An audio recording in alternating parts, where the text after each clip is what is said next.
Test, test, 1, 2. Test, test, 1, 2.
Test, test, 1, 2. Test, test, 1, 2.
Hello, Internet, and welcome to Live from the Wasteland, where we are going to have a standard tournament tonight. Woo! Yay.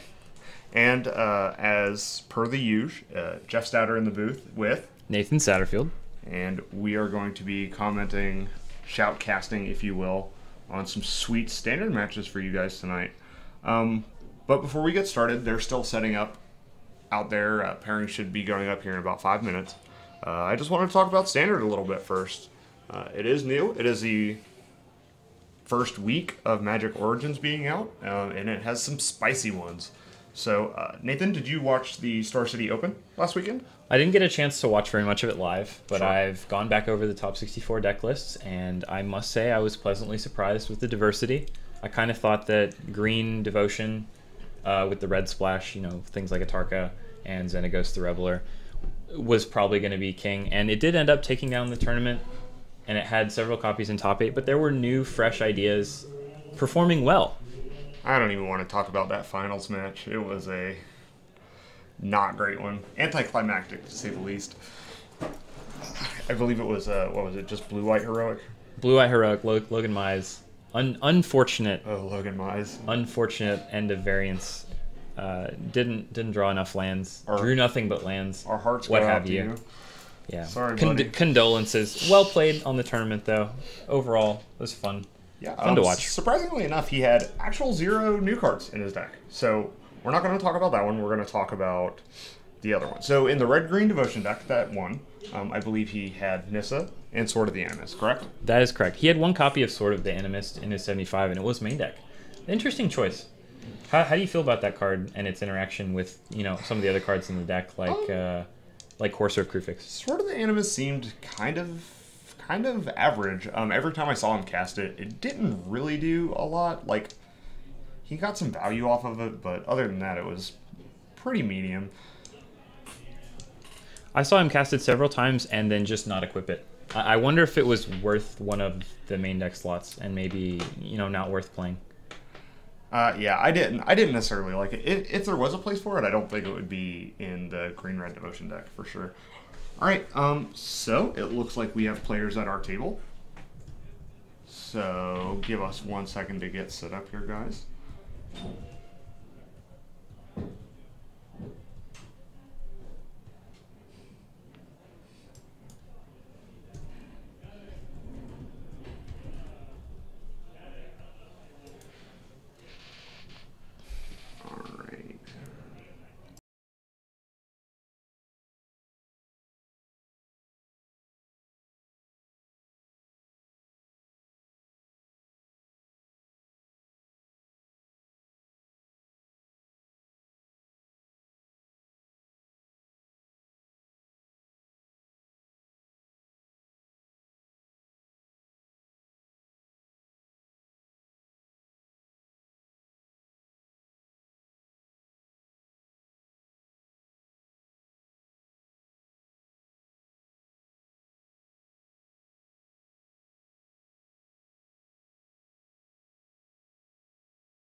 All right, we are back. Just had to go through some quick information about what our players here are going to be running tonight for the tournament. We have Alex Vess playing a mono blue devotion deck, something we have not seen in quite some time. Oh yeah. What cards should we be looking for out of his deck to trigger the devotion? So, well, that's the thing. A lot of the good devotion enablers left when RTR block, Return to Ravnica block, rotated out. Correct. They had Night Veil Spectre, Frostborn Weird, all the really color-intensive cards. So it's going to be interesting to see. We now have Shore Crash Elemental, which is a pretty cool 3-drop. They also now have Harbinger? Harbinger? Harbinger of the Tides? Yes. In the 2-drop slot, that card is very good, I think. And we also that's the one you can pay 2 extra and it has flash? Yes, and to return a tapped creature that you don't control, I believe. I really like that card. See. Well, it's probably not going to be at its best here in this matchup. Oh yeah. So on the right, we have Joe Anderson playing Black-Blue Control, good old standby. And the players are getting started. It looks like they both kept their 7s. And, Fairy Miscreant. Also a new card. Yeah, so that is a 1-mana 1/1 with flying, and when it enters play, you get to draw a card for each other creature you control named Fairy Miscreant. Excellent.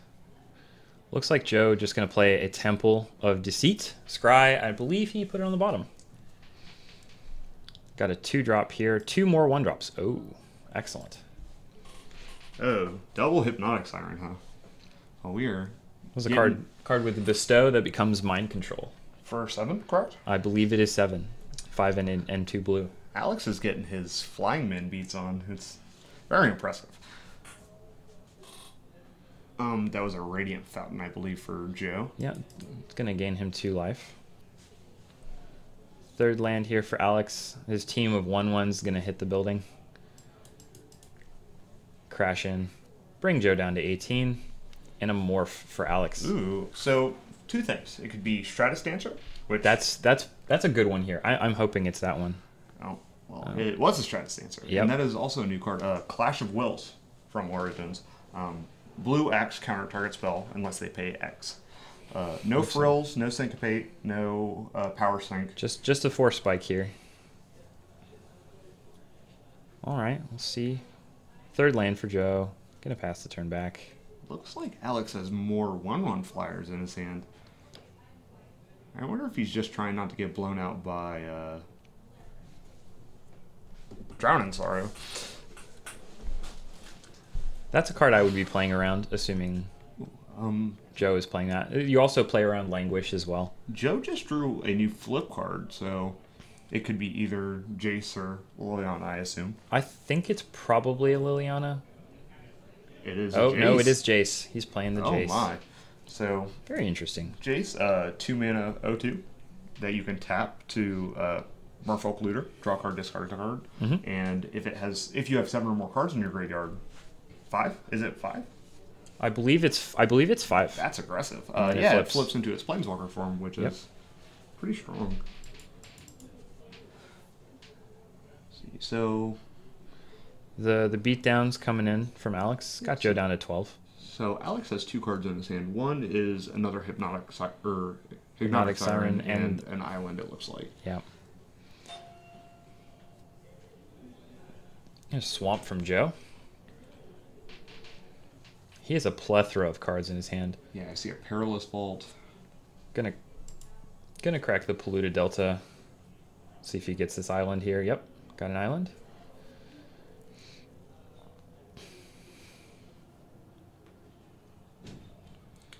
So here, see what Joe has access to. He could set up his Perilous Vault. Also, he has an Ashiok and a Dig Through Time in his hand. Not quite enough cards in his graveyard to cast Dig Through Time yet. Looks like, he's going to play the vault.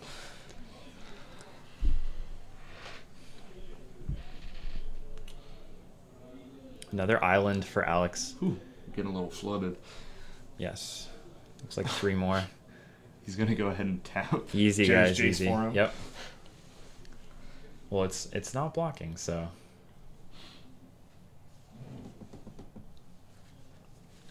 He's going to make the activation. Draw. Loot. So JC's very good with dig through time. I agree. He enables delve. Also, it's See not what the very see hard what to the set up. discarded card is there. A little difficult for us to tell.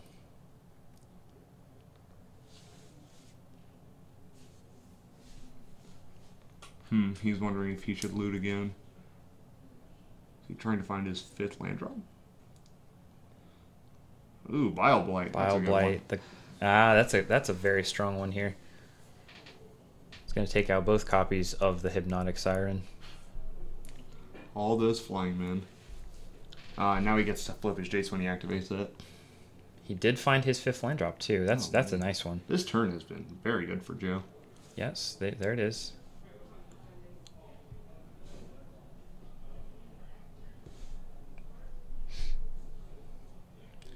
It's going to activate the plus to give -2, -0 to the Fairy Miscreant until the beginning of Joe's next turn.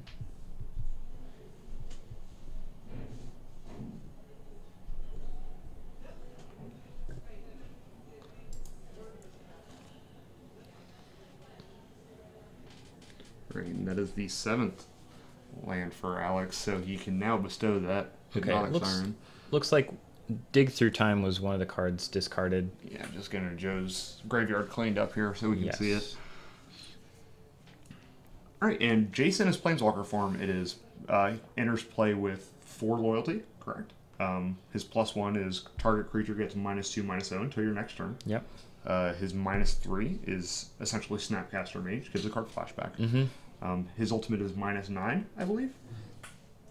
Oh, he enters play with 5 loyalty. That is, yeah, this new Jace is, I think, very good. But his -9, his ultimate is when you get an emblem whenever you cast a spell, they mill the top 5 cards of their deck. So we see a Master Waves here for Alex.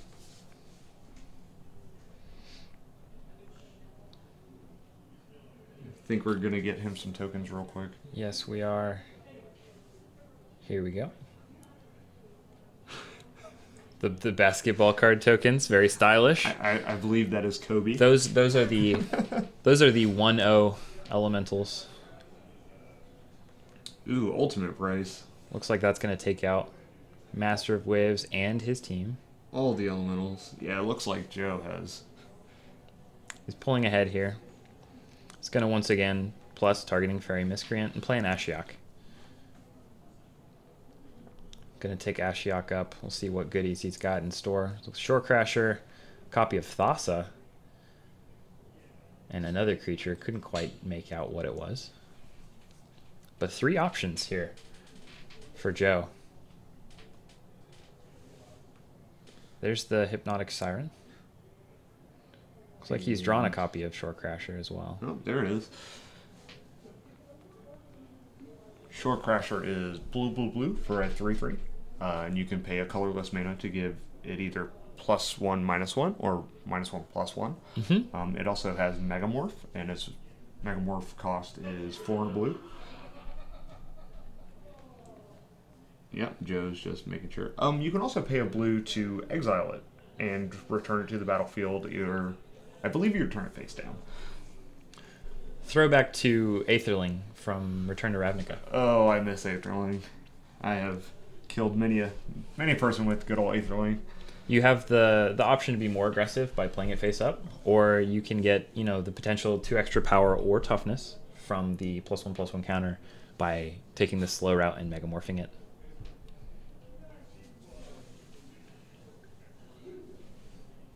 Oh, and that's another new one, Languish from Joe. Give all creatures -4/-4. So here, Alex can, Looks like he's going to blink. Yep. Of a Shore Crash to make it survive the Languish. Yeah, there we go.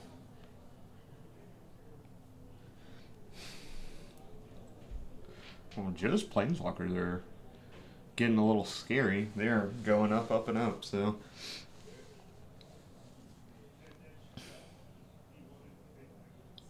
There's the blink. Oh, I see. Well, Alex is trying to find a use for all of his excess mana that he's drawn over the course of this game. A Bident and 2 more copies of Shore Crasher, it looks like. Oh, he also exiled it in response to the Jace plus. So it becomes a new creature. So it's not affected by the -2/-0. Correct. Interesting, interesting. So I believe both Planeswalkers are at 7 loyalty. I think Alex is figuring out which one he wants to prioritize lowering the loyalty on. I think he can probably swing at the Ashiok here. He doesn't really want Joe to get any blockers in play. I agree. And the Jace doesn't do anything for a couple turns at least, so... I think all of the modes right now on Ashiok are a nightmare for Alex. Yeah, Plussing up to the Identity Crisis Ultimate is going to be backbreaking. Also, minusing on a Thassa could also be backbreaking. There's lots of options here. I think he's got to prioritize killing that one. I agree. There is the Megamorph. We'll see which one he chooses to attack. But that's the thing about the new Jace, though. Joe's next turn, he can flash back any of these removal spells to kill the Shore Crasher. He can flash back a Dig Through Time to get some cards back into his hand. It just has so many options. I forgot how good Flashback was. Snapcaster Mage, Perennial All-Star. The -3, I believe, on Jace is also good enough for it to see play, I think. Absolutely. Looter on face value is not terrible either, especially with a deck like this that values card selection. It's very important not to draw your Go for the Throats when you need to kill an artifact creature, or to draw your Bile Blights when you need to kill something with greater than 3 toughness. Siege right now. Per se. Yeah, it looks like most of the loyalty counters taken off of Ashiok Nightmare Weaver. Yeah, it looks like Alex pumped it once, so it Another hit copy Ashiok for 5. Another copy of Radiant Fountain for Joe. Gonna bring him up to 11 life.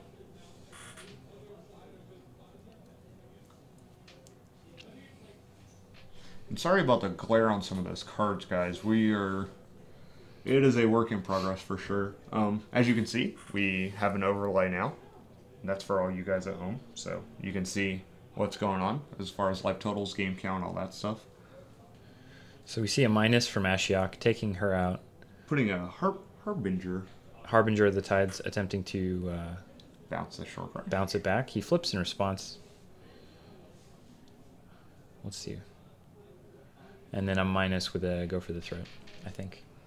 Oh, no, Bile Blight, excuse me. So Joe and Jace still have access to the Go for the Throat. I think is important. I believe that is an ultimate price. Yes. That one. And we see a Dig Through Time on End of turn digging. We'll see what he's gonna find here. So Joe's been able to make a lot of use out of his mana, even though he's had some mana troubles at the beginning of this game.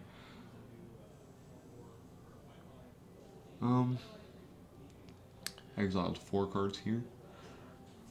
So I see a Jace's Ingenuity at the top. Not really sure which ones he exiled there. Yeah, Just looks like he rearranged his graveyard.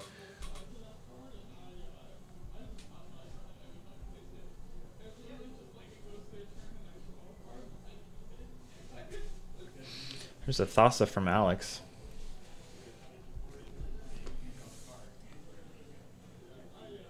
And did we see what Joe took? It looks like a Hero's Downfall and I can't quite make out the other. It looks like a blue card for sure. He knew exactly what he wanted when he executed that dig.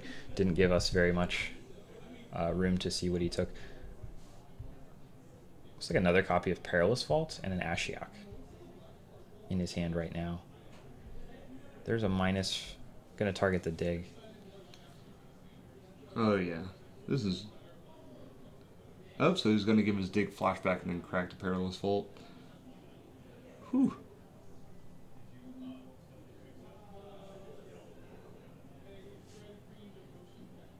Oh, yep, it looks like they're...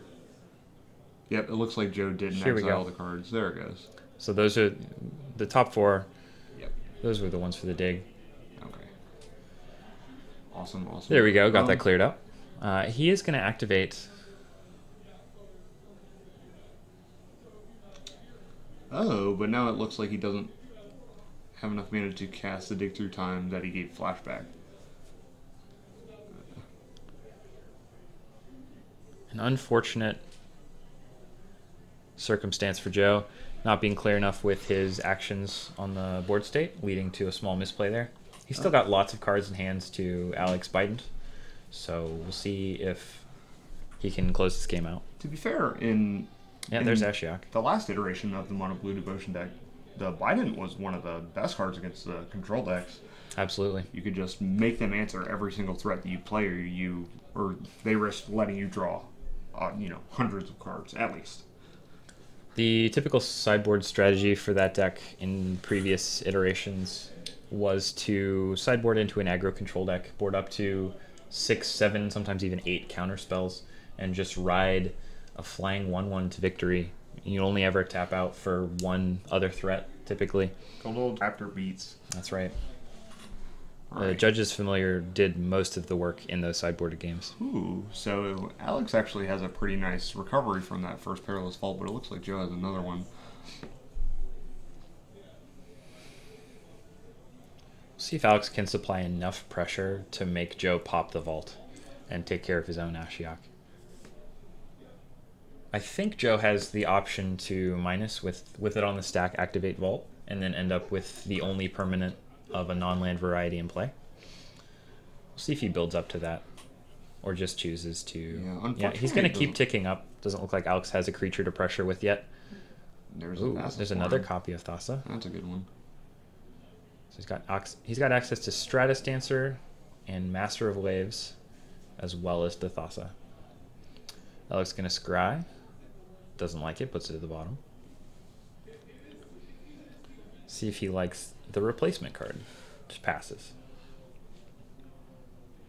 Well, just passes right back. And it looks like Joe has a Hero's Downfall in his hand. I believe that's from the first Dig Through Time. Mm-hmm. I can't quite make out the rest. Oh, another Languish, it looks like. So Joe's now just kind of trying to figure out a way to close this game out. He's stabilized pretty well, and this Perilous Vault that he has in play is going to keep it from, or keep. Yeah, it looks like we are going to see that play that I just mentioned. Minus trigger on the stack, pop the vault. Looks like it's pointing to Thassa. Yeah, I think that's a reasonable trade. And there go the rest of those creatures. I mean, absolutely. Alex only has islands in play now, so that is correct. There's another one to add. I love that his islands match.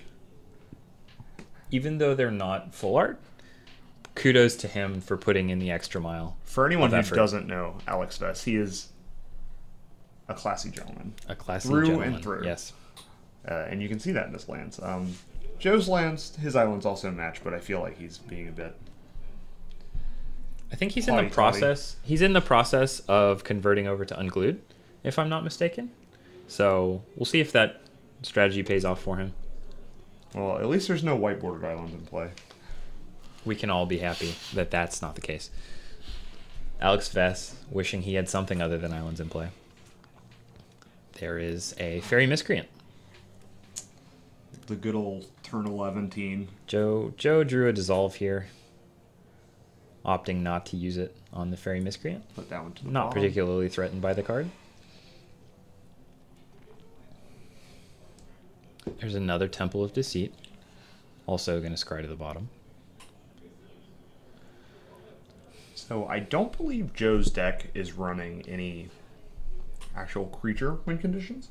I don't believe so either. The old iterations of this deck used to play Pearl Lake Ancient as a one-of in the main to kind of help close out games like this where nobody's doing anything. Yes.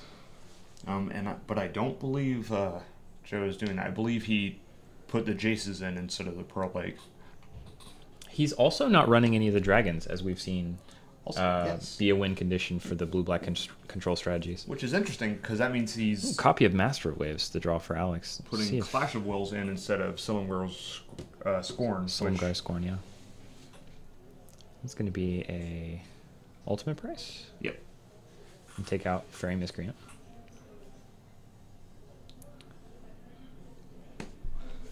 Maybe that changes Alex's mind about pulling the trigger on the Master. Well, the only reason Joe would ever do that is because either A, he has a counter spell, or B, another kill spell for a bigger threat. And we happen to know he has both. Well in control here. The Thassa's setting up his scries and draws. Looks like there's the hero's downfall. With the trigger on the stack, no less, for the just complete bad manners, just all over the place. Yep. All right, see a scry here. Game looking pretty bad for Alex. I am not quite sure how he's going to get back into this one. That may be the nail in the coffin, to tell the truth. He's not got very many cards left in his library or copies of creatures. These plus activations from Ashiok have been accurate. Brutal. They have hit many things that are not islands. Oh. Yep. Looks like that's going to be the scoop. Concession from Alex. We're going to go into game 2.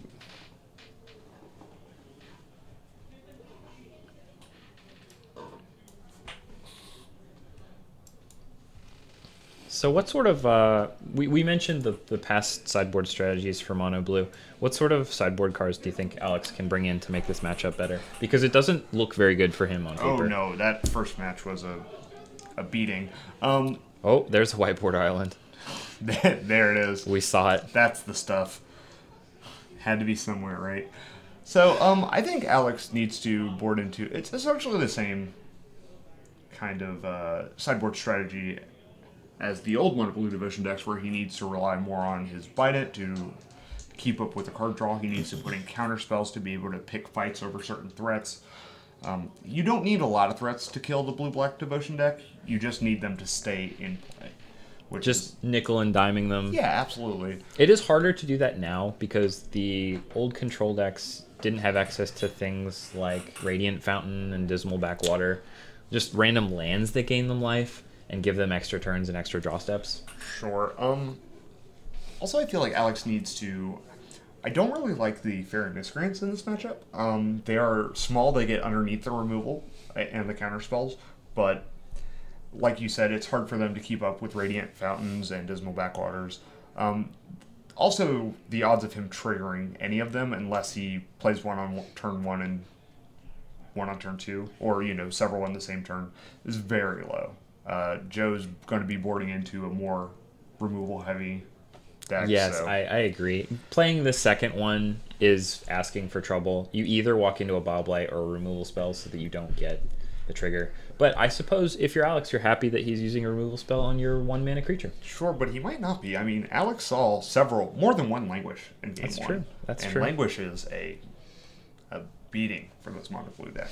I agree. I'm actually kind of a little surprised that Alex isn't playing the version that splashes green for Collected Company, because that seems pretty solid in the control matchup. At least you have something to do on their turn to make them tap out. I agree. You get these tempo spikes where you can attack with things that the control player maybe wasn't counting on. I love Stratus Dancer in this matchup. Absolutely. If Joe stumbles at all and Alex can land a Stratus Dancer with the mana to flip it and counter an instant or sorcery, I think that could maybe give him just enough time to sneak in the damage he needs to beat Joe. If Alex has 4 copies of Stratus Dancer in the 75, all 4 are in his hands right now. I believe we saw at least 3 from either Ashiok activations or just being played. I guess we did see most of Alex's deck, huh? We got a very good look at it. Thank you, Nightmare Weaver. Appreciate it. All right, and Joe, I feel like, is going to be siding into more... if he doesn't have Drown in Sorrows, he might bring them in. Languishes might be enough. Just more efficient, cheaper removal. The Perilous Vault seemed a little... I mean, they were good, for sure, but they were a little clunky sometimes. They're very slow. Yeah. But to be fair, this Mono Blue Devotion deck is not the quickest aggro deck in the room, so... It's true. It's less disruptive than past iterations. Judge's Familiar no longer the Force Spike that we needed. Or Frostborn Weird can't just get in there for 4 on turn 3. Oh, the good old days. Alright, it looks like players are done presenting, shuffling up. And we're heading into game 2 with Joe Anderson and his blue-black control deck up a game. I think if you're Alex, you want to see, maybe 1 or 2 of those 1-drops, and then you want to see some other cards. Last game, it was islands and 1-drops. Yeah. And that kind of let Joe get his feet under him. and establish a baseline from which to combat the aggressive strategy that Alex is bringing to the table. I agree. I think Alex should switch the order. I think he should draw all of his spells and let Ashiok take all of his lands. I agree. Yeah. It looks like Alex is going to 6. He didn't have... Looks like they're both going to 6. Oh, okay. It looks like Alex didn't have any lands in his first hand. I think he had a one-lander. Oh, okay. I remember the art picture from that island. I saw a glint of orange on one of those cards. I think if they're both mulliganing, I believe that favors Alex. Oh, absolutely. I think with fewer resources, if Joe draws his cards in the wrong order, he could just very easily die get with rolled. a handful. Yeah, of he could. times. He could get rolled if he just draws the wrong cards at the wrong time, or draws too many islands. And with the combination of the black removal spells like Bile Blight and Hero's Downfall.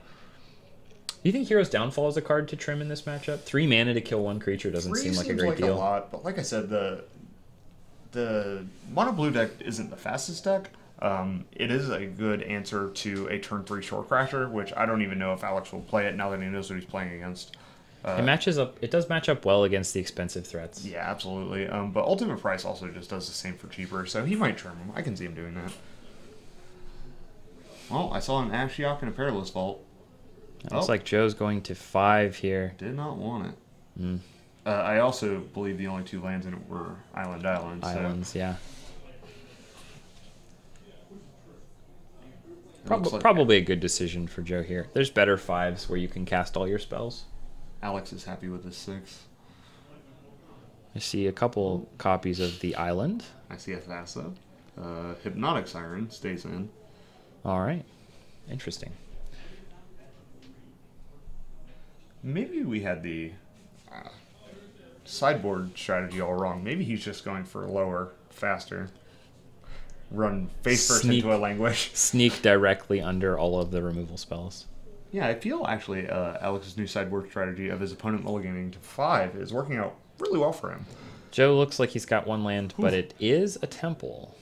So we're going to see a scry here. I believe he just drew a Clash of Wills. There's bottom. Maybe a copy of Urborg? No, that looks like Drown in Sorrow. It is. So he did side in the Drowns. Interesting. I believe that's a good call. I'd rather pay 3 for Drown than I would for like a Hero's Downfall or something like that. Sure.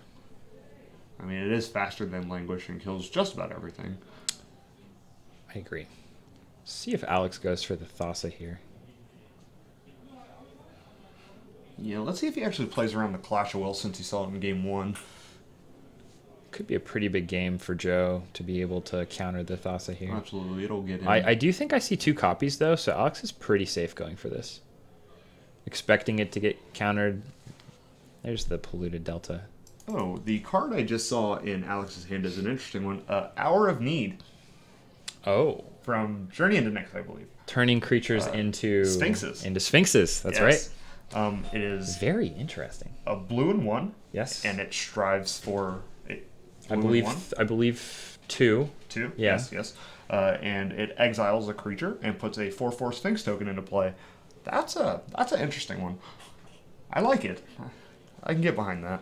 It's very aggressive. Very interesting. He can tempo out a removal spell by blanking it and replacing his creature with a Sphinx. It also seems like a very interesting sideboard technique against Drown in Sorrow. Because they cast the Drown, and you're like, surprise, they're all 4/4s. Nice Drown. That only gives it -2. Yes, they're not going to die to this. Very, very interesting. At least you can scry. A Nykthos here for Alex Vest. That could do a lot of work later in the game. And there's the Thassa. Got to build up his devotion to blue before the shrine can make mana. I believe it is a 1/of in Alex's deck. Ooh. Ooh, Ultimate Price. It's going to take out the Hypnotic Siren. Alright, so it looks like There's a Joe copy did of not find his copy of third one. Stratus Dancer for Alex. Here's a Scry trigger with Thassa. Players using the technique of putting a die on top of their library to help them remember the trigger. Looks like a morph. Whew. Face down Stratus Dancer, huh? Oh, Clash of Wills for 1. Interesting.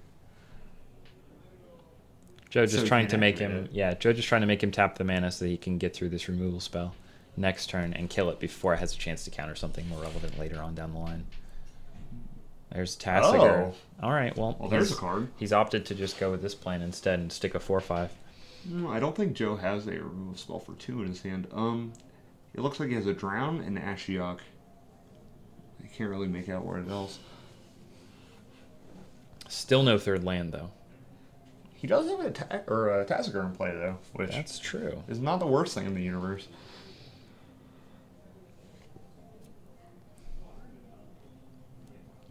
Alex still tanking on this scry. Looks like he's... I think the longer he thinks about this, the more reasons he gives himself to keep it. Yep. And he does. Couldn't quite tell what it was. Looks like a Bident. Not quite enough mana to flip Stratus Dancer so that it becomes a flyer and hit with Bident. He can pick one this turn. Just going to put the Bident in it anyway. Yeah, just going to put Bident out. He's also, once again, tapping out. Still can't flip Stratus Dancer. There's a Haven, which is a third land. I didn't see any dragons in game 1 from Joe, so I wonder why Haven is in there. I'm sure he's got a copy of Ugin. Eugene, if you will. Eugene. As he's known. Both players here at 16.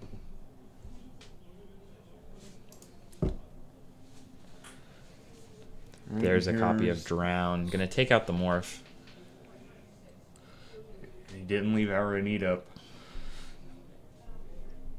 Here's the Scry trigger off the spell. Gonna go to the bottom. Joe desperately looking for more lands. Control decks have to hit their land drops.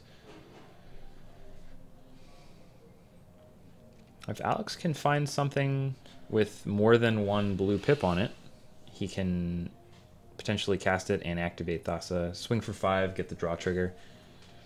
Well, looks like he didn't. Polluted Delta for Joe. Tasker gonna come down, hit Alex for 4 more damage.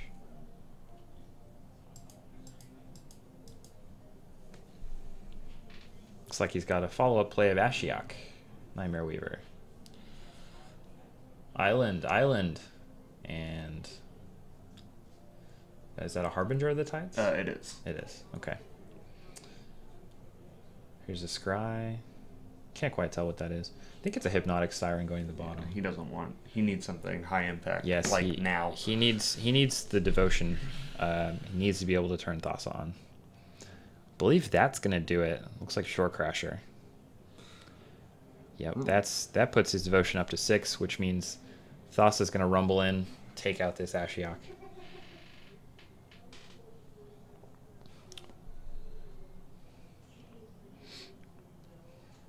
Do you like that play? Yeah, absolutely. Ashiok just made his life miserable last game, so I feel like getting it off the table now and just not having to worry about it, so you can kind of set up your board a little bit more before you start crashing in with everyone. I think he has to do it because if absolutely. he passes and Ashiok minuses bringing the Harbinger into play, it's going to bounce the Thassa. Oh yeah, that tempo swing would be killer for Alex. Good decision there, foregoing the draw. Some players love to get greedy and ignore planeswalkers, just go ahead and draw their cards with the Bident. Sometimes you just got to go upstairs.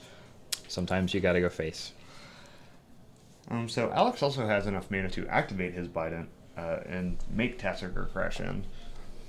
That's true. So with some to spare for potential changing of power and toughness. Yeah, actually he can activate his Nykthos for what looks like 6 right now. 6 mana. Make the Tasigur attack, and then pump his Shore Crasher to trade with it if he wants to. That seems pretty medium. He might just blink it. Well, it looks like Tasker's rumbling in anyway. Joe doesn't feel the need to block. Not specifically scared of whatever one card is left in Alex's hand. Little does he know, it is Hour of Need. So many Sphinxes incoming. Alex would love to find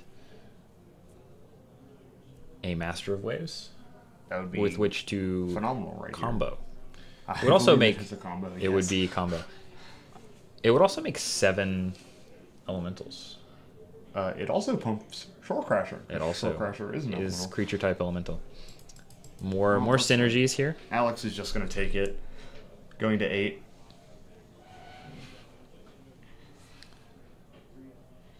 Scry trigger. Gonna tank on it. Not quite what he needs. Looks like he's going to ship it to the bottom.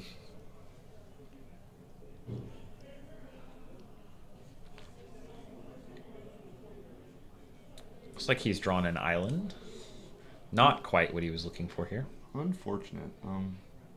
Well, to be fair, he does get to draw. See what Joe has to say about these attacks. He's got to be careful getting too aggressive because he could just find himself with no devotion for Thassa, unable to block. He's walking a precariously thin line. He can Hour of Need both if there is a removal spell in combat and something does go wrong. So he's not completely in the doghouse here. I think he should just swing in with a Shore Crasher here. You leave the Thassa back on blocks.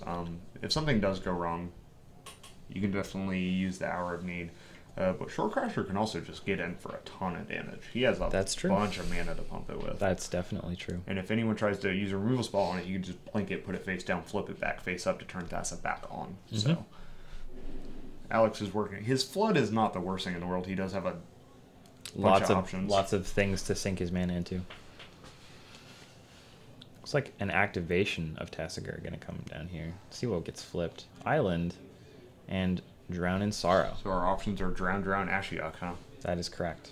Well, I think you give Joe a Drown here pretty easy. Yeah, looks like a Drown. One not on the top. Classy. Oh, no attacks from Alex. Interesting.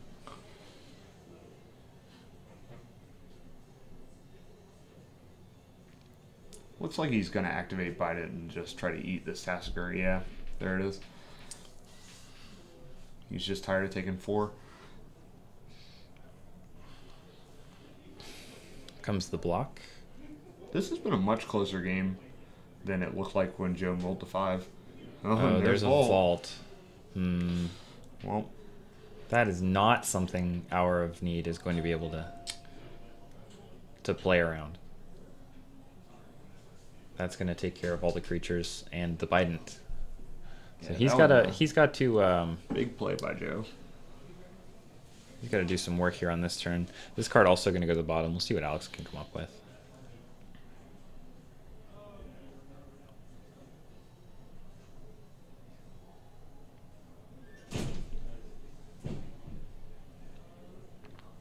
I think I would have liked to see Alex blink it to turn it face down and then Megamorph and get some damage in. Sure, absolutely. Especially since he knows that the Perilous Vault is going to be exiling things anyway. You just want to get Joe down to a life total where he can't be as aggressive with his spells, and he's just got to be on the back heels. Yep, so it looks like he's going to come in for 10 here, putting Joe to 5. He's going to get 2 draw triggers here. That's big.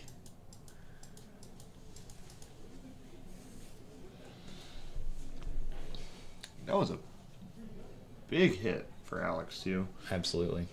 This gives him a little gas to refill after Joe uses his Perilous Vault.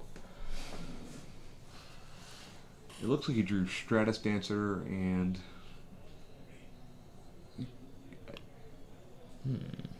There's a Radiant Fountain for Joe, bringing him back up to 7.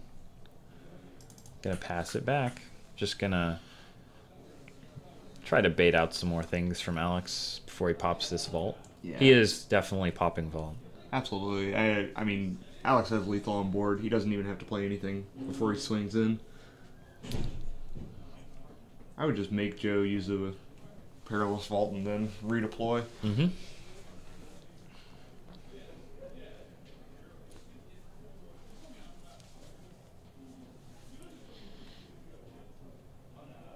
Yeah, we'll see it here. There's the Vault activation. Gonna exile all 3.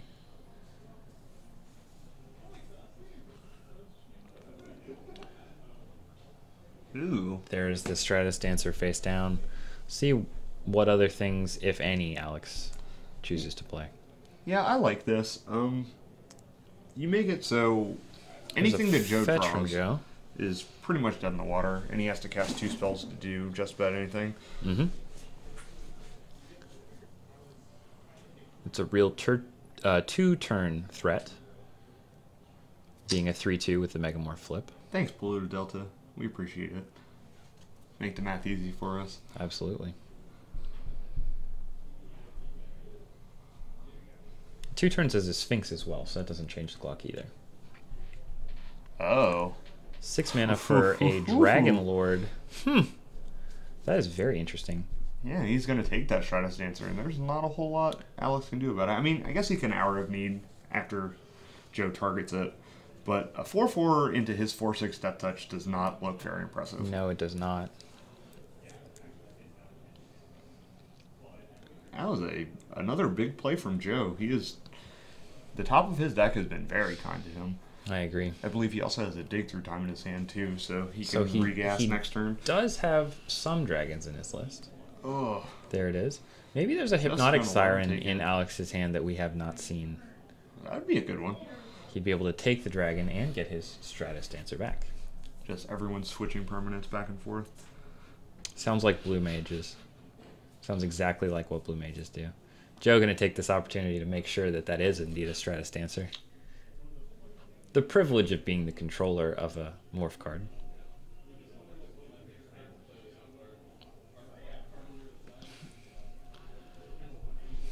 Perhaps he's just going to turn the Dragon Lord into a Sphinx.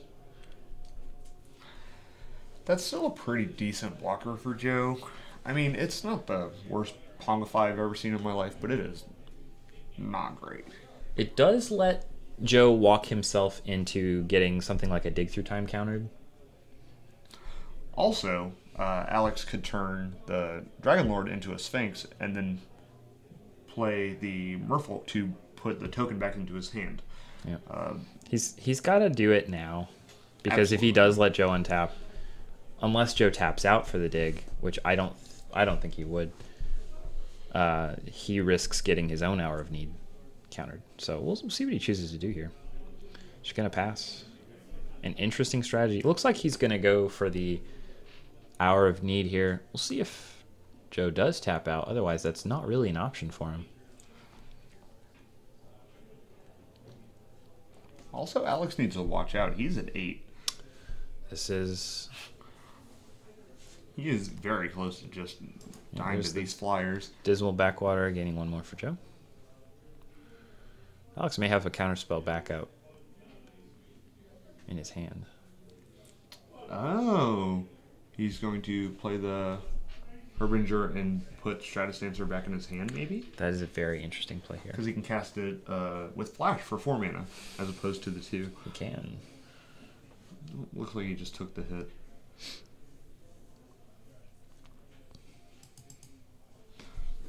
Alex Vest at 6 and Joe at 7. It's a very close game. Oh my.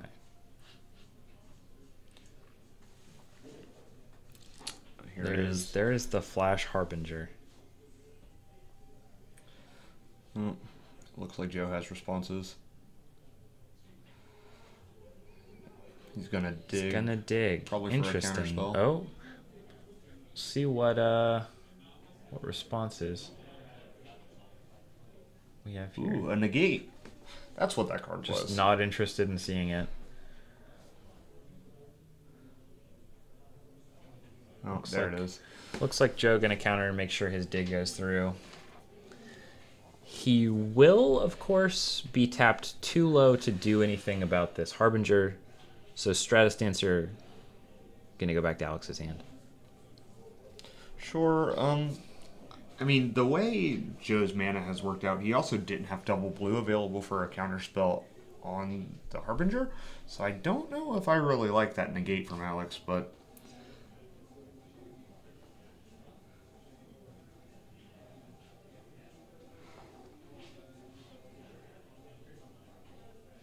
alright, let's see what he took.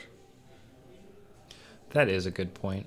Probably not a reason for throw the negate in there. Yeah, it ends up in your hand anyway, so He all knows you're that doing it's- is he putting knows- a card in your graveyard. He knows that it's free for Joe to flip because he's not going to do anything in response here. Stratus Dancer is going to get put back in Alex's hand. Yeah, especially without playing the negate, he has 4 mana up, so he can't even Clash of Wills. So all of his counter spells are just turned off from that Yes. dig. It looks like he has the Stratus Dancer that we know about, the Hour of Need and Abidant, maybe? Not a great position here for Alex. That is Abidant.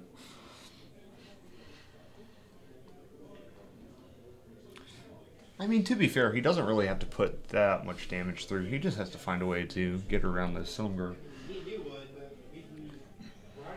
Big old Death Touch Dragon. That's true. He's got to fight through the dragon and the Haven and the dig through time that just resolved. There's a lot of obstacles beginning to build up in front of Alex, and he's not really got an advantage on the board. It's going to be difficult. Is that another copy of Negate in his hand? It is another Negate. So he has a Negate and a Bident in his hand. If there ever was a card to get him back into the lead in this game, it would be Bident. Yes. Joe may be getting frisky here. Ooh. Dragon Lord, get in there.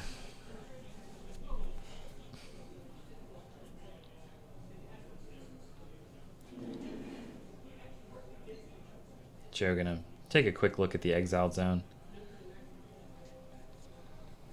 He doesn't want to walk into another Harbinger.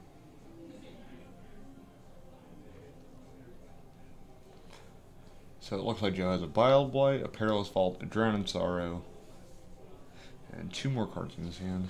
Mm-hmm. Yeah, Joe's Just gonna... find a wait here. No, no, not passing. Oh. I thought I saw a hand signal for the Yeah. passing of the turn. Me too. Just put this Vault in play. Looks like a vault.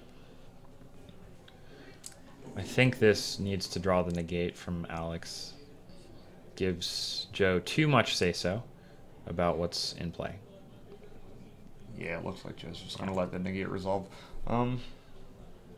That might mean he doesn't have a Dissolve in his hand, which He is does very have good an thing for Ashiok, Alex. so maybe he may have been baiting Alex. Oof. This Ashiok could provide some pressure as well. Looks like that may be what we see here. Oh, no, it's a Drown. Yeah. Well, the drown's not going to resolve Just either. flip that That's Stratus going to Dancer flip up. the Stratus Dancer. Mm-hmm. All right, well, No, maybe he does not have the copy of Ashiok. yeah. Well, there's a window to land this Bident. That's true. There's a +1/+1 counter there. Yes. It's a little difficult to see, but it's there. A Thassa would be an incredible draw from Alex. It would. He could play his Thassa, play his Bident, and make one of his creatures unblockable to start kind of getting that card advantage he needs to pull back into this game.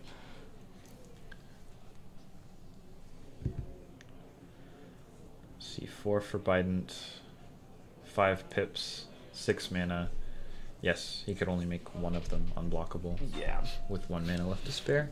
Nykthos is a powerful magical card. If you are so devoted. Yeah, you do have to put some work into it, but I think the green devotion decks in the format have shown that it can do some major work very quickly if you put the effort in. Sometimes the sum of the parts is not quite as great as the whole, and Nykthos is a perfect situation where that is an accurate description. All the cards themselves, not that great, but when you add into the equation all the synergy that they receive from being next to one another, looks like that's time in the round. Oof. Well, that is an aggressive attack. I guess he just really wants a card. Just gonna toss one of the guys away to draw a card and get some extra damage in. He may be able to play 2 creatures. Ooh, and he drew another Bident, which is not what we needed. I think he drew his White Border Island. Oh, he already had the other Bident in his hand. Those were the 2 draws for this turn. Not what Alex was looking Not for. great, no. Alright, well. Also, he's just gonna take a hit from this Dragon Lord. There is the Ashiok. All right. It does resolve. It's going to tick up. Oh, copy of Harbinger.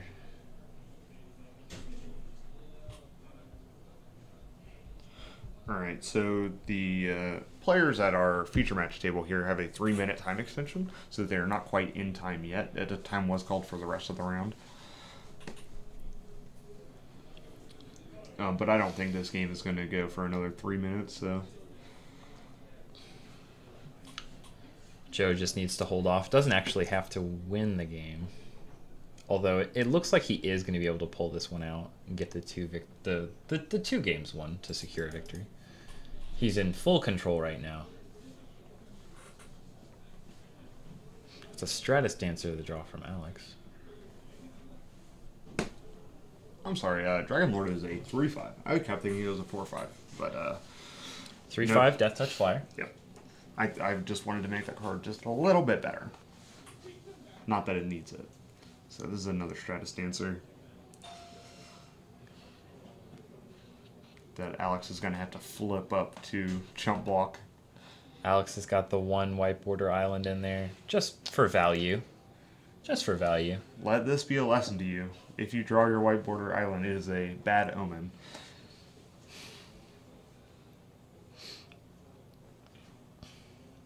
Let's see. Oh, the Hour of Need. 3 mana for the non-strived Hour of Need. Joe, we got a reader. Yeah, I mean, this card saw 0 play out of that limited format, so Yes. I don't blame Joe. Gonna LeBron. exile the dragon. Haven not gonna be able to get it back.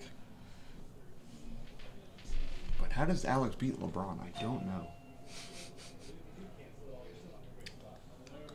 Kobe Bryant is very powerful. He is Kobe Bryant. My mistake. Kobe Bryant is a powerful Magic card. A 4/4 Flying Sphinx. I know he does have a LeBron token.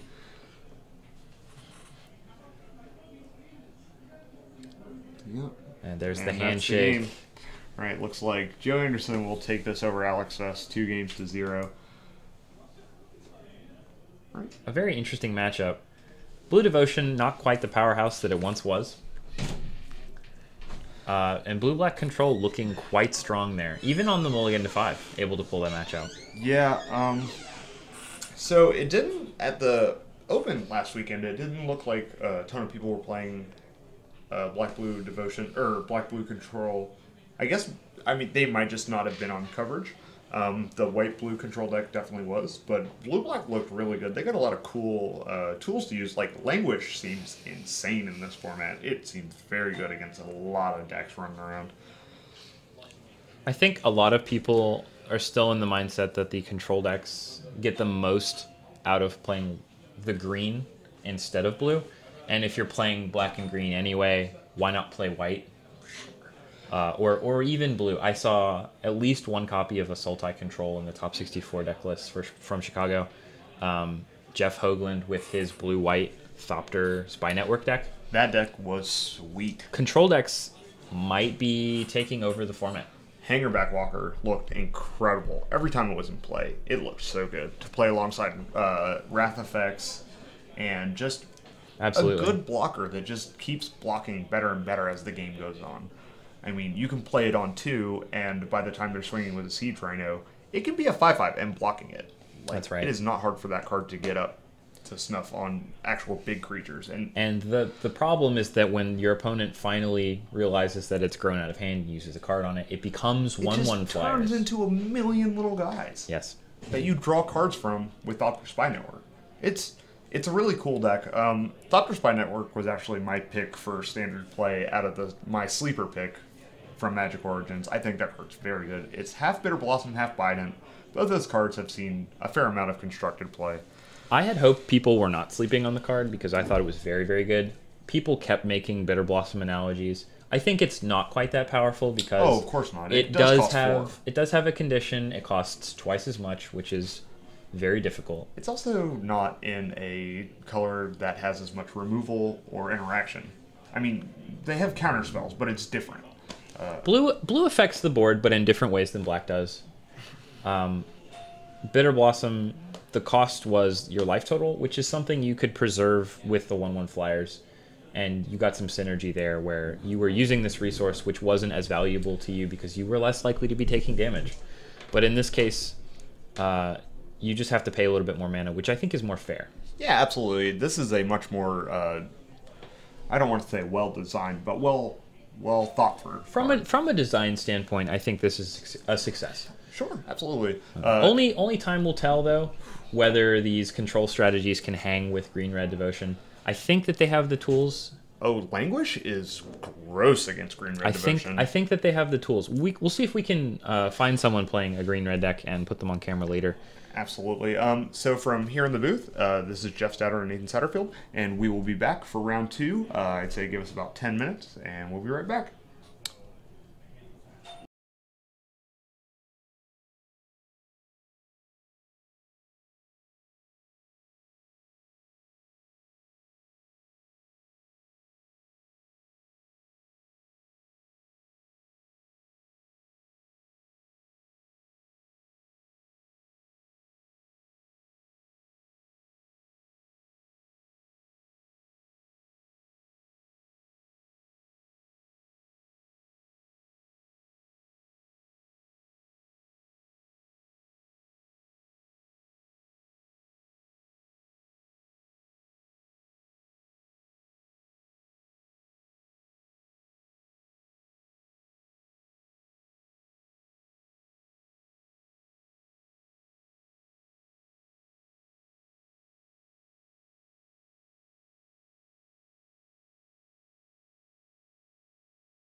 So, Hello and welcome back to Standard at the Wasteland.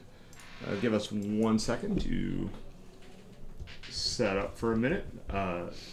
So we have Daniel Baker on the left and Michael Savoya. You may have seen him on our Modern stream on Monday on the right. So Daniel is playing the new Turbo Fog deck, which I'm very excited to see. And Michael is playing Green Red Dragons. So Turbo Fog, a new deck that came from the open here. The win condition that we're looking at here is Sphinx's Tutelage, which is a throwback to Grindstone. Oh, yes. It's a 4-mana enchantment with a 6-mana activated ability that doesn't matter a whole lot. A 3-mana enchantment, excuse me. The 6-mana activation is to draw a card and discard a card. Yep, but loot. the enchantment says whenever you would draw a card, or whenever you do draw a card, your opponent mills 2, and if those cards are non-lands that share a color, they continue the process. So you can mill many cards. Yeah, we saw the Turbo Fog just run a clinic on the Green Red Devotion deck at the SCG Open. It was brutal. The Red Green Devotion deck had nothing to do against it. I believe it was Ross Miriam playing the Green Red Devotion deck, and he just got housed. So if the Green Red Dragons deck doesn't come out of the gate fast enough or have any way to interact with all the enchantments in play for Dan, this is not going to be remotely close. It looks like Michael is mulliganing to 6, I believe. Looks like Dan kept his 7. Going to be interesting to see here how this deck plays out. I have not gotten a chance to see it. Oh, it's when it gets going in a big way.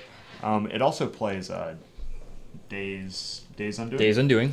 The new Time Twister functional reprint.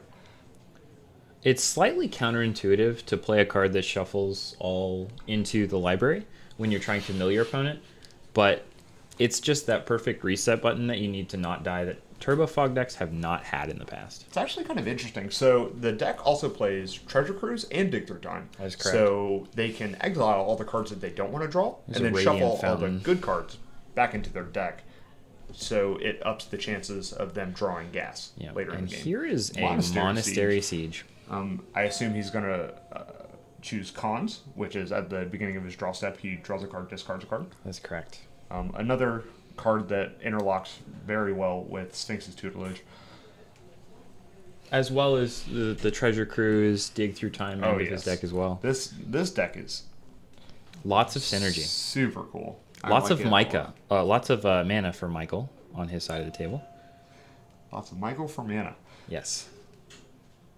Oh, so it looks like Dan drew another Monastery Siege. Looks like he's deciding what to discard here. Oh, he doesn't want it. So that, of Doesn't course, need to in the anymore. upkeep. I think that is a copy of Tutelage he just drew. See if he decides to drop that. Well, we figured out our win con, boys. So it looks like Michael just has a ton of mana going into the next turn. He has 2 Caryatids and an Elvish Mystic.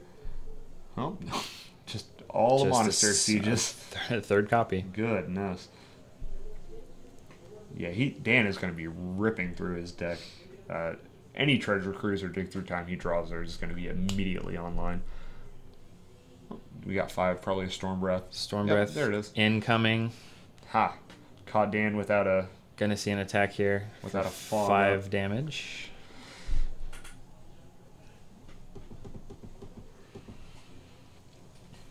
We'll see what sort of looting is happening here.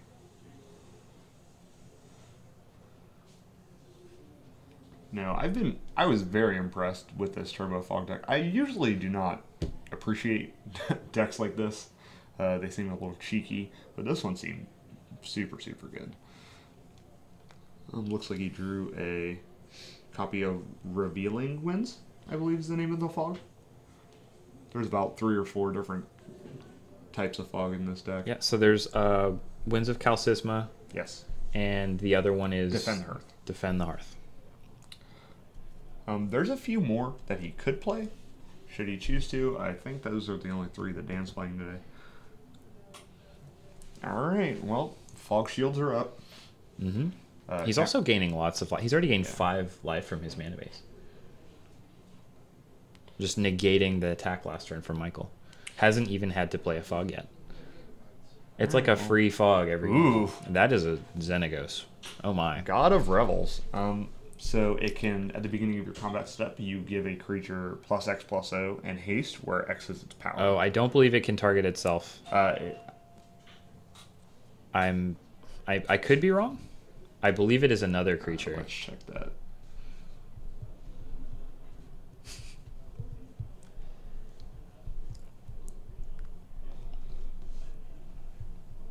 See, that was what was chosen here. We're gonna see a fog.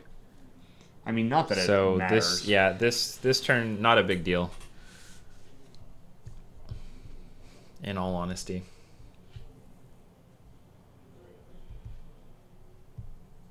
Yeah, the player's realizing that now. Again, it's not tremendously relevant. He fogged it anyway. He was probably going to do it regardless, so... I don't think he could take an extra 4 damage from the dragon. No, absolutely. That's a little unreasonable. His hand size stays large, so the activation could put him a little too low for comfort when the monstrosity trigger happens on the Stormbreath dragon. Okay, so here we go. Oh, it looks like he did take the hit.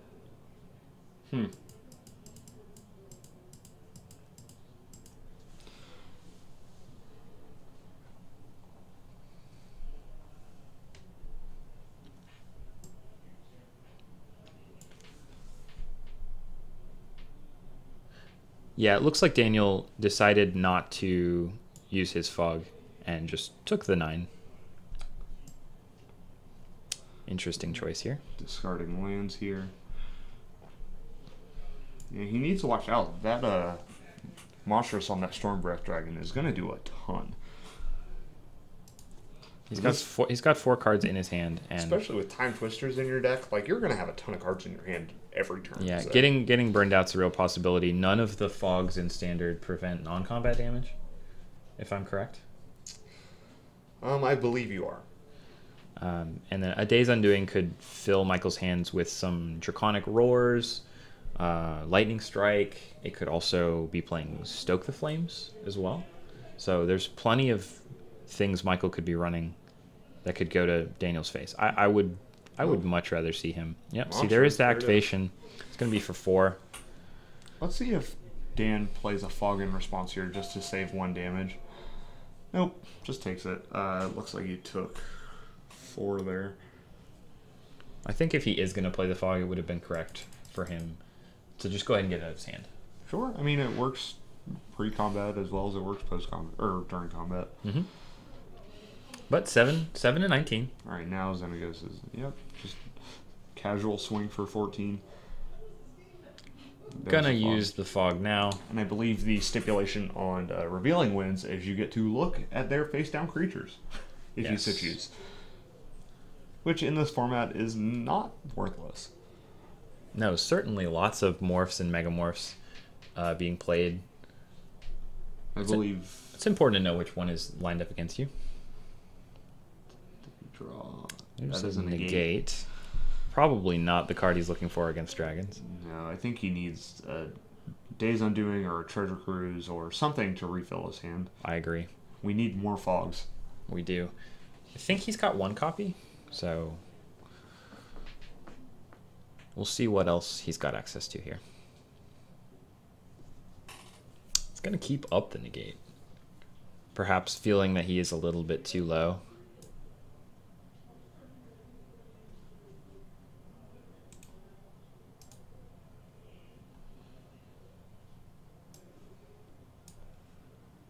Here is a copy of Centaur, Courser of Kruphix. Courser of Kruphix. Yeah, it's going to gain Michael a life. Forest coming in off the top of the deck.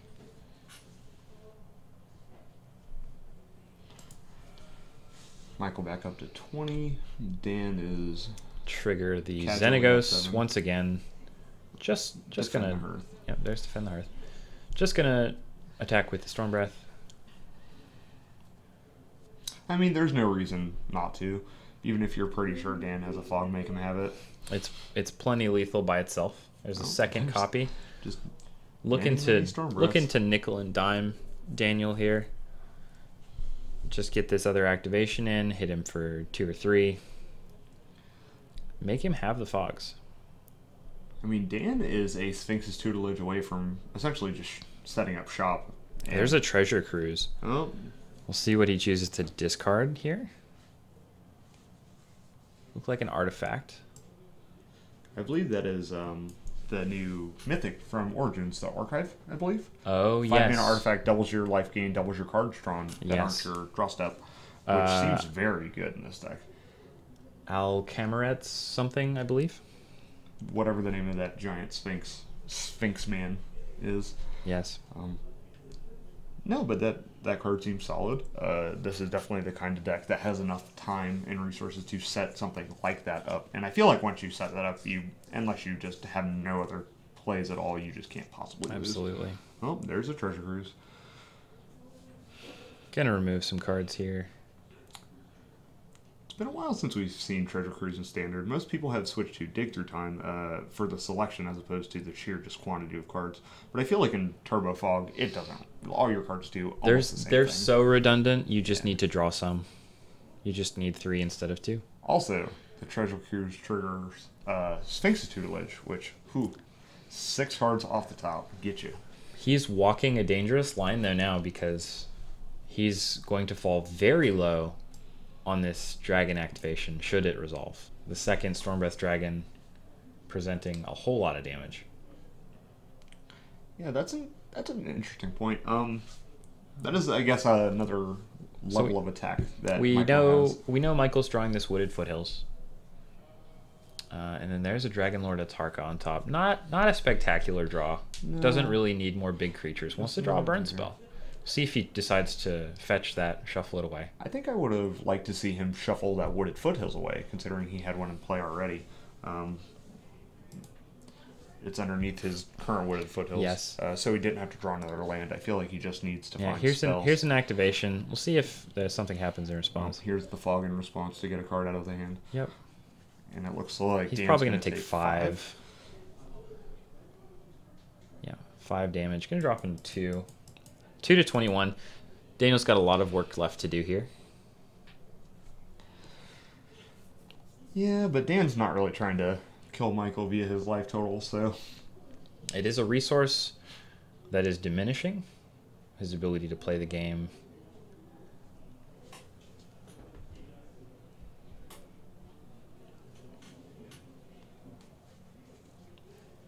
We'll see what happens here.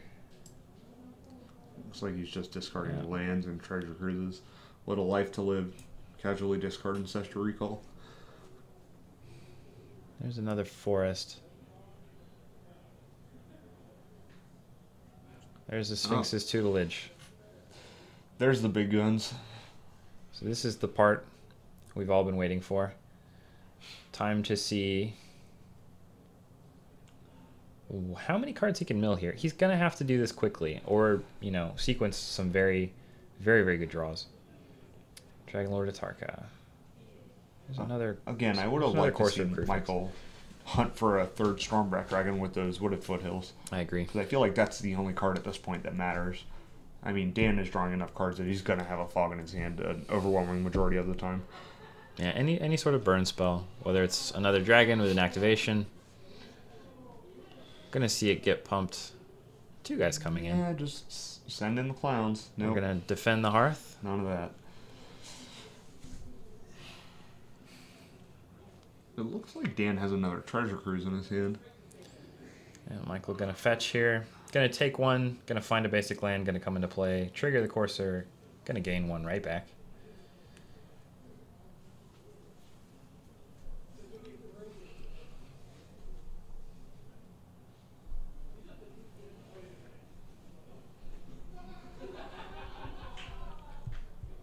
See if Michael chooses to deploy anything else here.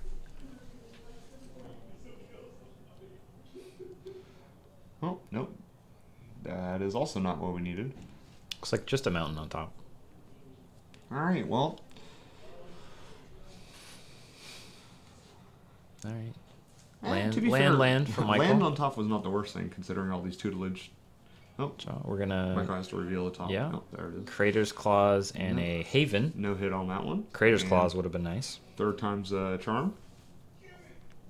Oh, it looked like he's. Yep, another trigger. Yep. Yep, that Maybe mountain's. perhaps he's still tanking on what to discard here.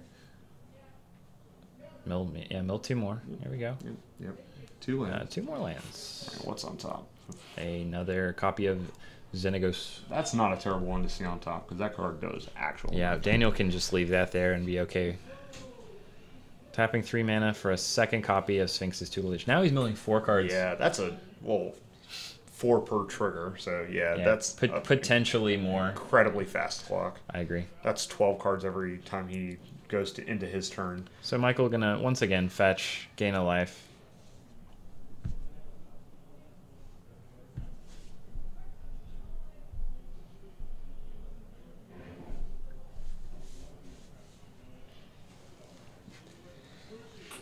So we're just hunting for another Storm Breath here.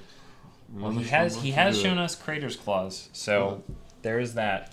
So what do you think about the play, Crater's Clawing your own Storm Breath, getting it back with Haven, playing it? It's a long, convoluted way to do it, but it's all he needs, really. If it is going to win the game, I don't see any reason why not. I mean, it would definitely take 2 turns to do it, but still, that's... Yeah, that's certainly an option. He's going to play another land, gain 1 up to 22. His life total, completely irrelevant at this point. Well, what are we playing now? Looks like the Dragon Lord's going to come down. Yep. Nothing really to hit. Doesn't obviously deal any damage to creatures. Or, sorry, not to creatures, but to actual mages themselves. Only to creatures and planeswalkers. Of which Daniel has none. It is not. Yes. A throwback too, but not a Bogarden Hellkite. Here's some... Right, yep. Just make them use a There's fog. winds of Calcisma. Gonna fog here. Alright, time to spin the wheel yet again. So here we go. 2 triggers each for this draw. Here's hit 1. That's a green card. That is a red those card. do not share. Close. Yep. Alright, so there's And 2 triggers down. Seed trigger 1. Alright. Mill again. Oh, still not close. green. Oh, that's a green card. Green and 1 more. Yep. Alright, Oh, here we go. still So the last loot here off of the second Monastery Siege, gonna mill 4 more cards. Potentially more.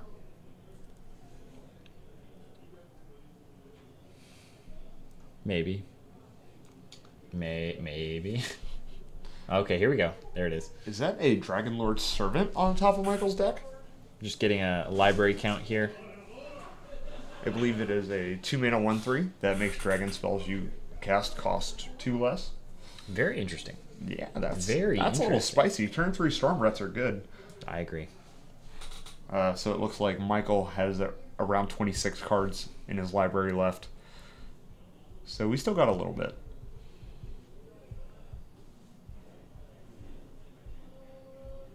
Oh, there they go. Oh, There's those last and we 2 get a triggers. rebuy. Whew. Alright. And the last Another one. trigger. Ugh. 2 creatures Alright. that share 2 colors. Keep going. And then lands. Here we go. So that Right, was a well, lot here. yeah, There's so there he's is a got Crater's 18. Claw. Well, like I said, Dan has a treasure cruise in his hand, I believe, unless he has looted it away. Which could just end this game. That would be... That's 6 more triggers. At least 12 more cards. Yeah, Michael has 18 cards left in his library, by my count. Oh, he must not have the treasure cruise, or else he would have killed his opponent with it, I assume. Most certainly. We'll see if Michael has the mana to make the play we described a moment ago. 3, 4, 5, 6, 7. Let's see. No, he he's needs short by a pretty substantial margin. He needs 6 to kill one of the Storm Breaths. Looks like Oh, or he can just go upstairs with it. correct. We were. The negate. The negate. We know about the negate. I believe Dan has another one. He's been stockpiling those for the burn spells. Michael could potentially have. Doesn't look like he has a lot. Just the Crater's Claw. I mean, that's the second Crater's Claw we've seen this game. Yep. There's a trigger. Gonna make him have another fog, which he does. Ooh, Aether's Felt. Oh, that's even better. Looks like those are That's- going to go either top or bottom. I mean, he wants to put One two of cards them. of He not wants matching colors on top or on the bottom just to not bother with it. correct. Yeah. Because the last thing he needs is a free activation. I'm pretty sure Michael's just dead here. He's going to mill 12 cards off just the triggers by themselves if Yes. he gets no rebuys, Oh. which there's one. Those share a color. Those do not. Those do not. All right, one more trigger. At least 4 more cards. So the library count down to about 14, I believe. He has 12. 12 Dragon Lord Servant in his deck. Those are Oh, green. Repeat.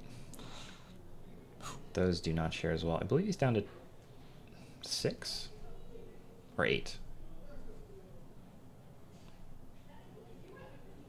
Oh, getting he's- very low. Yep. Okay, Oh. well that's it. Yep. I believe he has 3 cards left. And Yeah, the last card and- is a Corsair Crufix. And all he has to do is tap the 6 to activate the tutelage, and that should do it. Or just Treasure Cruise. Or Treasure Cruise. just for the Yep. ultimate rub-ins. Okay. Yep. Well, there's the Oh. handshake for game 1. Yep. We're good gonna- game one, guys. We're gonna go to game 2. So I like the sportsmanship.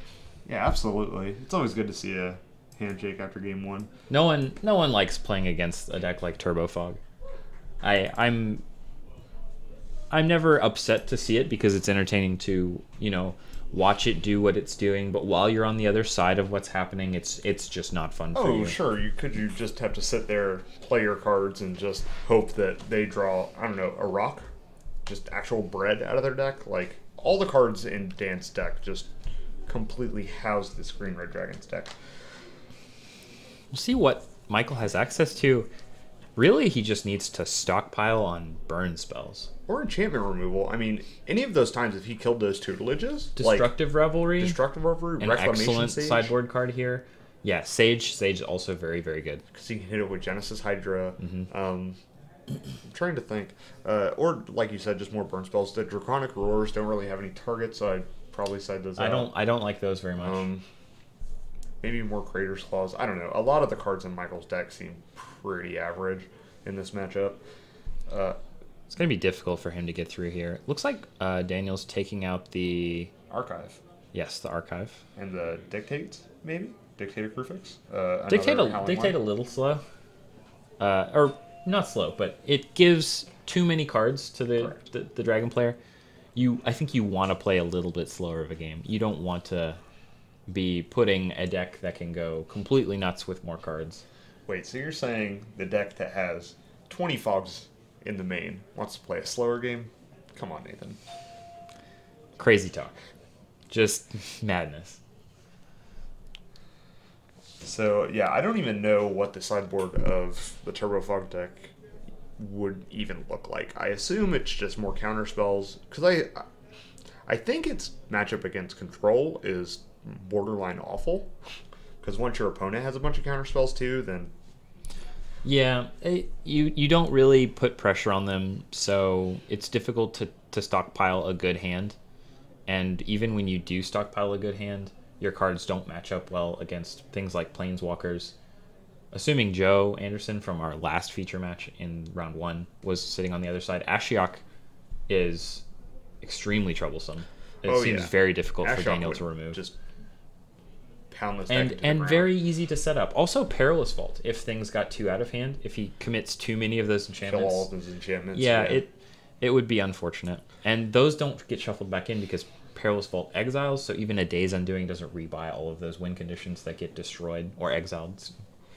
So, Also, I think the Turbo Fog deck might have a troublesome matchup with any deck running Dromoka's Command, which is not something we've seen a tremendous amount of. But the second enchantment, also Pump My Guy, seems very good against him. yes, I agree. Looks like our players are ready for game 2. We have Daniel Baker on Turbo Fog, up a game, over Michael Savoya on Green Red Dragons. Let's see if we can find 7s that we're happy with. I don't see blue. Well, there's an island for Daniel. Yep, I see lands, a negate, and a bunch of enchantments that don't do anything. So, typical Turbo Fog hand. Very serviceable. Oh, looks like they both keep their A sevens. Temple of Abandon.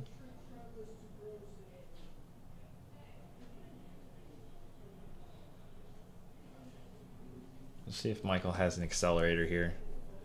No, Nope. just another Temple. Just going to keep setting up. I don't think you need to be super fast against the Turbo Fog deck. You're not really rewarded for pushing that early damage.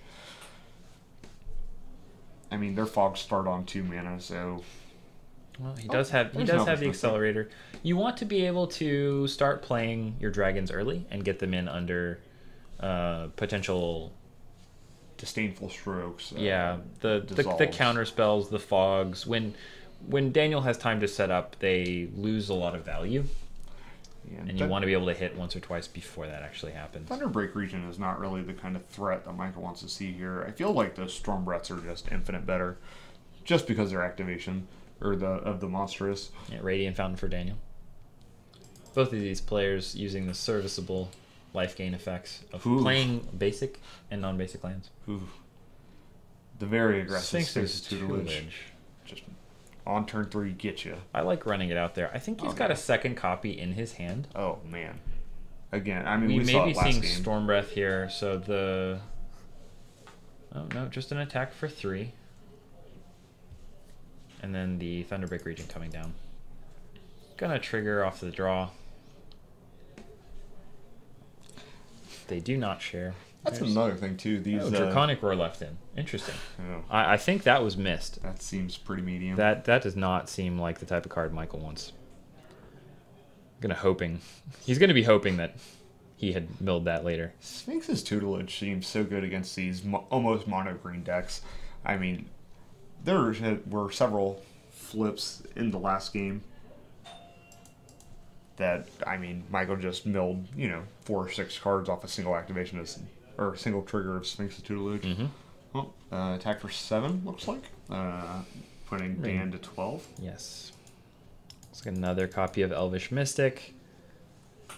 Dragon Lord Servant getting in there. Very mana efficient for Michael. 2 triggers. Those are both Oh, red. see, yeah. Repeat. There's Speaking a land. of- All right, that's and a then the bunch second of trigger. Thunderbreak Regions. Those do not share color either. And the Haven on top for Michael. So it looks to me like Michael's deck is about 50% Thunderbreak Regent, 50% Dragon Lord Servant. Alright. Wooded Foothills. That's a good one. If he can help himself set up a draw, force Daniel to do something like a Day's Undoing, give him all those cards back, that's probably his only route to victory. If Daniel's got enough fogs in his deck, he could be in a lot of trouble. Dan looks like he's pretty much set up shop. He only needs a personal Howling Mine in the Monastery Siege or a Dictate or any of those. One more draw step effect on each of his turns would probably lock this up for him.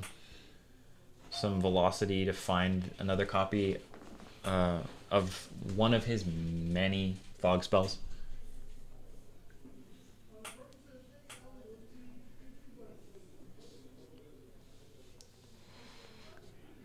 Yeah, we'll see what the new top card is here for Michael. It's another copy of the Servant. Interesting. I haven't seen a lot of green-red devotion decks or dragons decks play the Servant yet, but I see. So this looks like a Hydra for 1, 2, 3, 4, 5, 6. Yeah, Hydra for 6. See what he's got there. Here is a Xenagos. That's very, very, very good. Assuming Daniel doesn't have the fog, that should win him the game. But something tells me Daniel has been able to find I one. mean, what are the odds, right? He's not played one yet this game. Oh, Xenagos leveling up our camera real quick. Anger? Is that Anger of the Gods? It is. That's questionable. Why is that? That can't be right. That's got to be a sideboard card that must have mistakenly found its way in. There are no creatures in Daniel's deck. I don't understand this at all.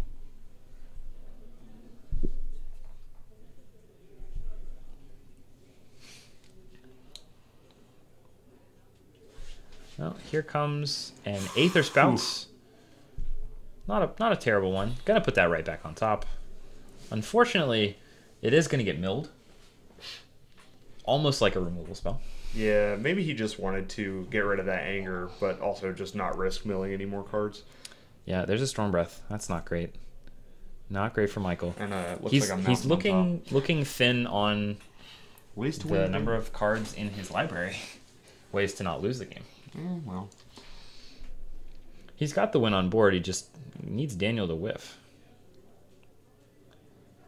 Another Haven. Not going to be unhappy seeing it go to the graveyard, but unfortunately, his Haven could go back as Storm Breath, which is not terrible. it's going to get milled though. Oh yeah, He's absolutely. played a fetch land, it looks like.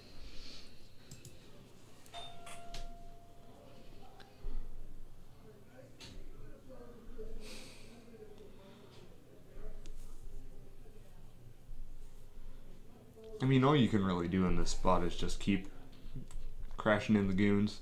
Yeah, you have to test. You have to make sure that you send in a lethal attack each turn. But you have to test Daniel and make him have the spell. I mean, Dan doesn't have any card filtering or drawing or anything else, so if there ever was a spot where you're just trying to get all the fogs out of his hand so you can just swing in once and kill him, it's now. Yeah, I'm not sure he has one. He's not doing anything quickly I see here. a wins in his hand. He's just debating. Looks like we're gonna see a top and a bottom. Yeah, you don't want your multicolored cards to get milled with Sphinx's tutelage. I think that's probably correct from Michael.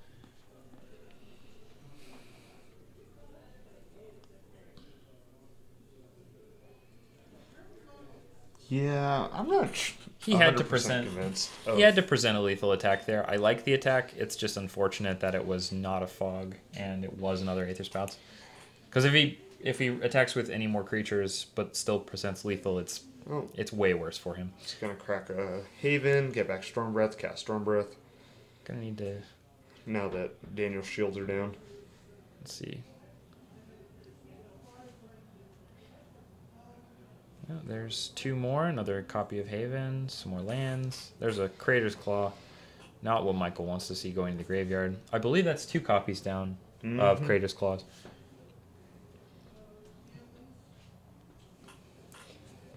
Yeah, and if Dan didn't play a enchantment or a land here, it's safe to assume he drew another fog. Oh, there's another Haven. Maybe we'll see an activation monstrous on Storm Breath. I think we are going to see that.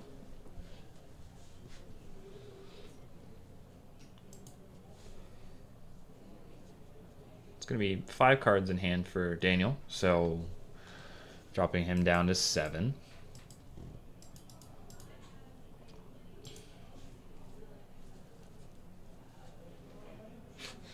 Send them all in. Send in everyone. That's 2 Aether Spouts down. The way must be clear. Let's see if he's right.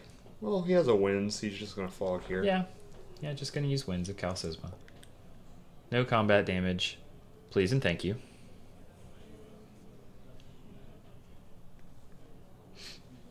Here's a draw. 2 triggers.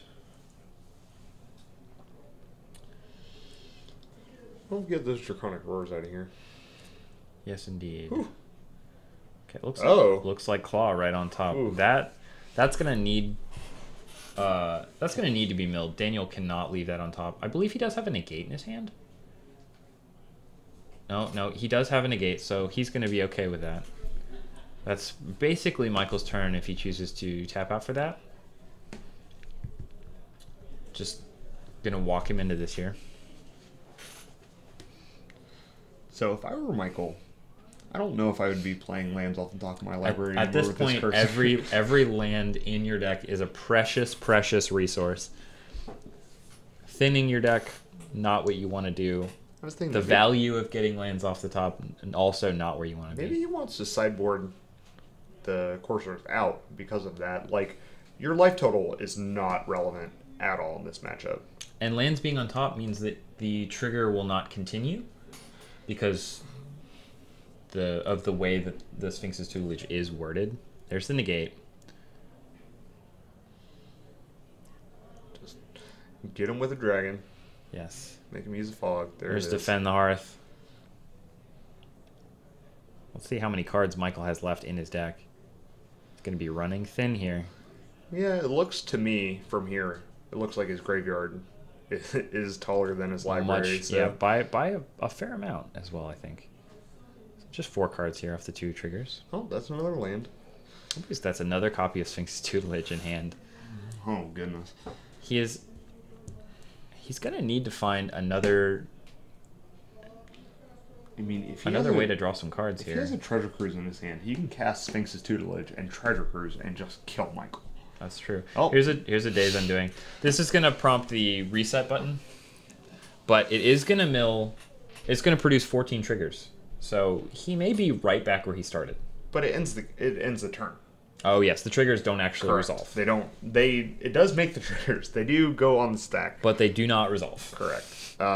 So essentially, the Days Undoing, all it means is I don't have a fog. I don't have a way to draw a fog. So let's just do all this again. I had so much fun the first time. Why not more? That's exactly right. Yeah, this Turbo Fog deck. I like it in theory. That is what we like to call a numbo. It is going to allow him to keep playing the game, whereas, he would have just lost, straight up. He's drawn Actually, several copies of Fog here in various different iterations. But he's put himself in a spot where he cannot cast Fog and Negate in the same turn. That's and true. He just let Michael draw 7 cards. If there is a Crater's Claw here, yeah, that's going to do it. There it goes. Dangerous Ooh. spot for Daniel Baker. Time Twister. And it cost him. Did not work out for him. Michael getting... That was a very lucky break. Very for Michael. fortunate. Very fortunate for Michael. Of course, he was able to pull that out. So it looks like he's going to force a game 3. Yep. So, let's Interesting. talk about... I wonder if Michael's going to revisit his sideboard I strategy was about to at say. all. The Draconic Roars and Angers do not seem to have any targets, and I think Daniel has not... maybe he anticipated Daniel bringing in some creatures or something, pulling the old switcheroo. No. I'm trying to rack my brain for reasons for those cards to still be in the deck. The anger is heavy. I don't understand it at all. Maybe we should ask Michael after this game 3. It even removes them from the game so they don't get shuffled back in. Which is also bad. It's bad So if on he so many thinks that he levels. needs to kill creatures and then have them shuffle back in some way, that doesn't even work. I am clueless. We've got nothing. We've got nothing. Must have been a sleight of hand. The sideboard imps pulled they pulled a fast one on him. No, It's got to be it. He kept it in. I didn't see him change any cards from his sideboard into his deck. He was shuffling the same 60 that he did before. Yeah, and it looks like he's presented, ready to go, confident in his... Maybe he thought Daniel Presented was going to 60. bring in Thopter Spy Network or something like that. Because anger is good against cards like that from control decks in the format. That is true. The wrong control deck. Yeah. He may have misidentified what he was playing against. Oh, I thought it was very apparent in game 1, but I can't think of too many other decks that run Sphinx's Tutelage and Fogs in the format. no. Gonna see a scry from Daniel. Not sure how many lands he's got in his hand. It looks like both players kept their 7. I think he's got another copy of Temple, though. It's not bad. A few setup turns, find his fogs. It looks like that Anger of the Gods is in Michael's hand, so maybe he's regretting keeping it in. Michael gonna go to 19 off of the fetch land.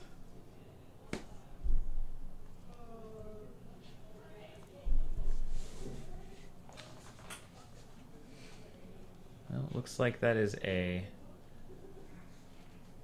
tap land duel. Gonna gain him another life. Daniel up to 21. Both players deploying their early lands, gonna set up for the later game. It looks like Dan has several copies of Sphinx Tutelage in his hand. He's already got a negate. And a Treasure Cruise and a Winds, it looks like.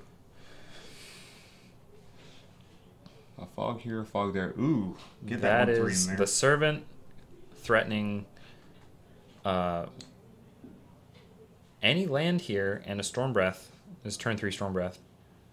Oh, it's a tap land. Maybe we'll see a Thunderbreak Regent.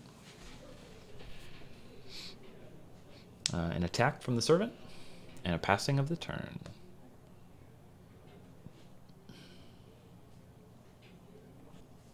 Looks like Daniel's discarded an Aether Spouts.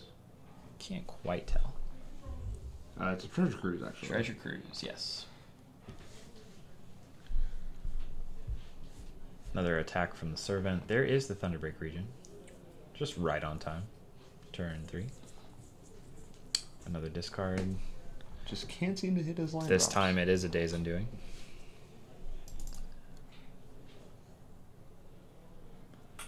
There's 6 more damage. 5 more damage.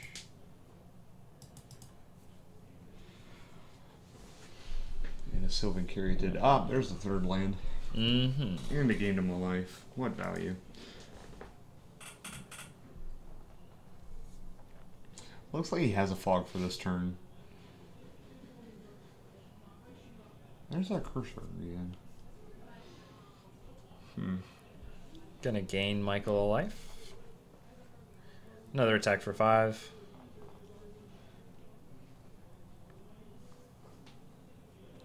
Oh, there's the fog. Daniel doing his best to conserve his life total. Trying to make sure that he doesn't fall down into burn range.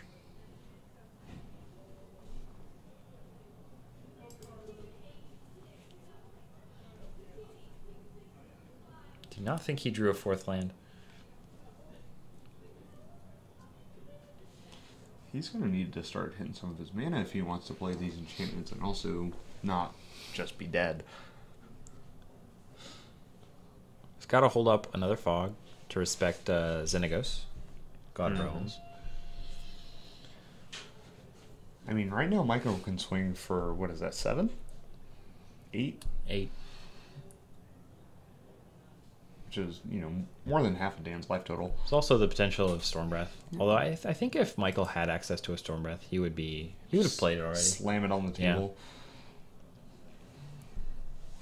Yeah. Looks like he's just going to play more Elves and Thunderbreak Regents. Yeah, there's the Thunderbreak. Okay. Looks like a Dictate. Oh, it's another Servant. The end of turn. Oh, it is a Servant. Oh, there's the 4th land and Radiant Fountain. It's going to gain him 2 life. So that is Dan going up to 9. And Michael and his life total being completely and thoroughly irrelevant. Drawn another copy of Draconic Roar. Still no targets.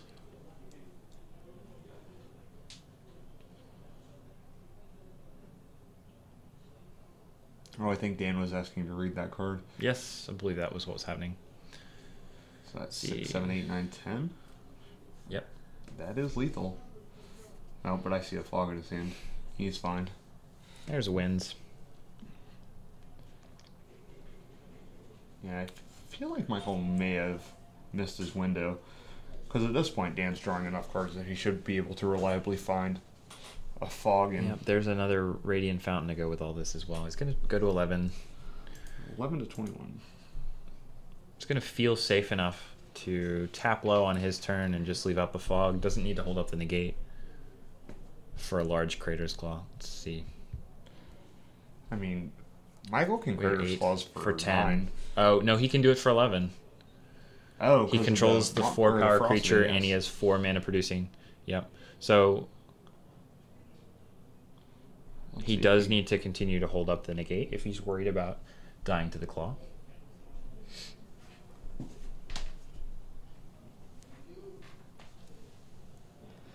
It's another cursor. We'll see what Michael does have in his hand here.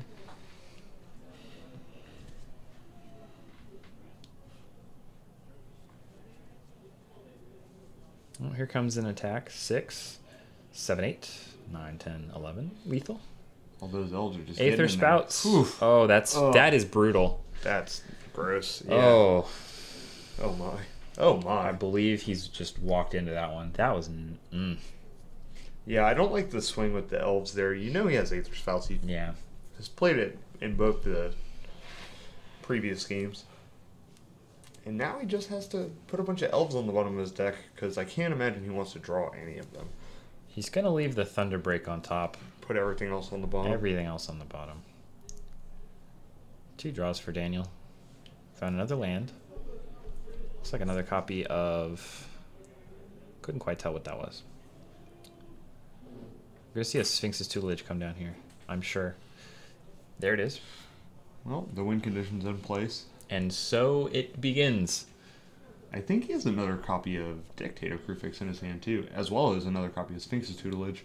So Dan's about to just start milling Michael for... many cards. Metric zillion, I believe.